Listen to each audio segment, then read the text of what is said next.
હું કિશોર વેલાણી, ગઢડા શહેર કોંગ્રેસ પ્રમુખ. આજે ગઢડા નગરપાલિકાના પ્રમુખ અમને સમાચાર મળ્યા છે કે ગઢડા નગરપાલિકાના પ્રમુખે રાજીનામું આપ્યું છે.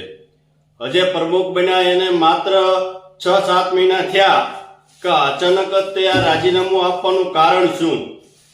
કારણ કે અમે પહેલેથી કહેતા છીએ કે આ ભાજપની તાનાશાહી, ભાજપની અંદર જે એક સરૂ ઉકળતો હોય તેવું દેખાઈ રહ્યું છે. ભાજપની અંદર ખરેખર વિખવાદ ચરમસીમાએ છે અને જે ભાજપના આ તાનાશાહી જેવા શાસનની અંદર માત્ર ને માત્ર 6 થી 7 મહિનાની અંદર આ જે પ્રમુખ હતા, નગરપાલિકાના પ્રમુખ બન્યા, એને તાત્કાલિક અચાનક જ રાજીનામું આપી દીધું છે. આજે જ્યારે કેન્દ્રીય મંત્રી નીમુબેન બામણિયા ગઢડાની મુલાકાત લીધી હોય ને ગઢડા નગરપાલિકાના પ્રમુખ હિતેશ પટેલ જ્યારે રાજીનામું આપતા હોય ત્યારે આ ભાજપની અંદર વિખવાદ ચરમસીમાએ પહોંચ્યો છે.